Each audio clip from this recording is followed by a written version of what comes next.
This is Breitbart News Daily with Alex Marlowe on Sirius Patriot 125. Welcome back to Breitbart News Daily on Sirius Patriot 125. I'm Amanda House, Breitbart's deputy political editor. You can follow me on social media at Amanda Lee House.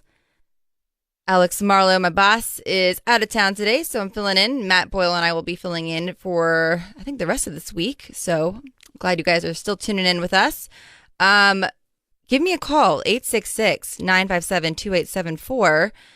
I'm going to take some calls in just a moment, but first, I have our next guest on the line to discuss this latest school shooting and the recent calls for more gun control and how we can better protect our children. Joining me now is Tim Schmidt. He is the founder and president of the U.S. Concealed Carry Association. Tim, welcome to Breitbart News Daily.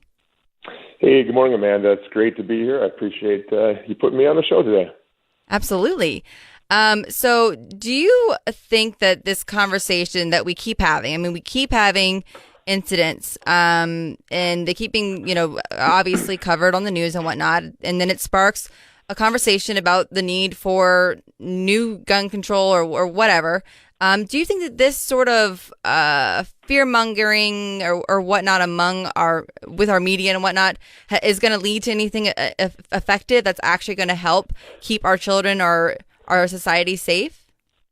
No, Amanda, the problem, what's going on here is that we're having the wrong conversation.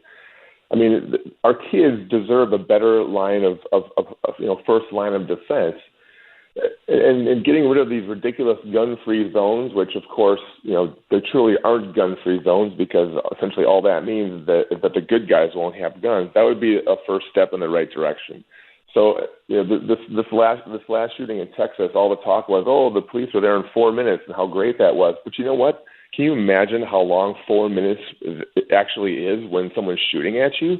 Right. It makes no sense not to have a first line of defense, some armed teachers, some armed coaches that want to be that responsibly armed American to protect our kids.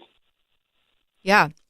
And so in an op-ed you wrote earlier this month, you were saying that, contrary to this national media narrative that we need to take all of our guns away and whatnot, that the discussion, though, has actually led to some productivity at the more local level. What are some of these examples that you've seen across the country that look like they're actually, helping out?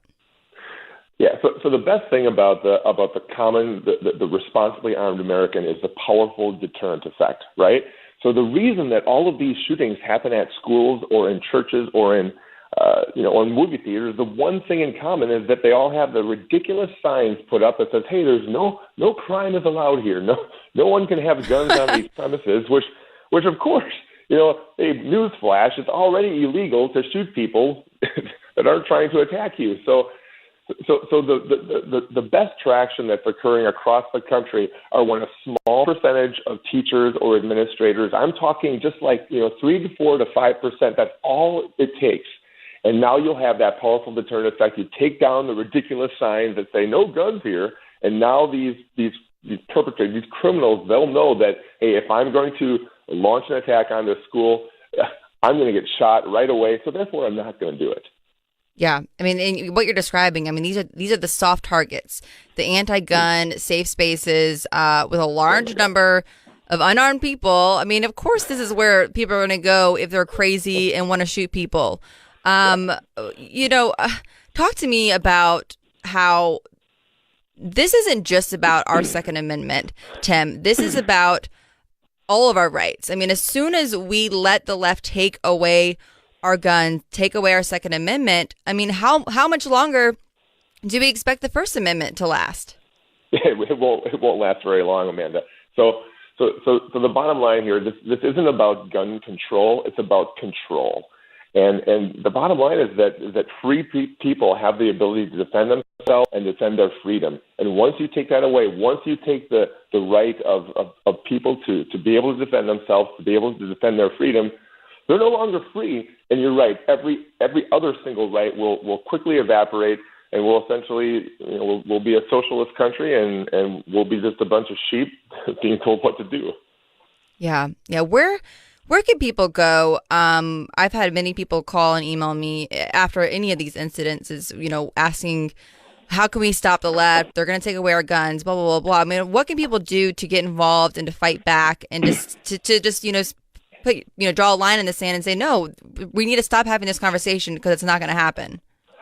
So, Amanda, the most powerful thing that a listener could do right now is to take that path of becoming a responsibly armed citizen themselves, and then teaching other people to do it. Teach their family to be responsibly armed citizens and know how to deploy a firearm, how to properly store it, how to be a good steward of armed citizenry. And the best place to do that is at USCCA.com.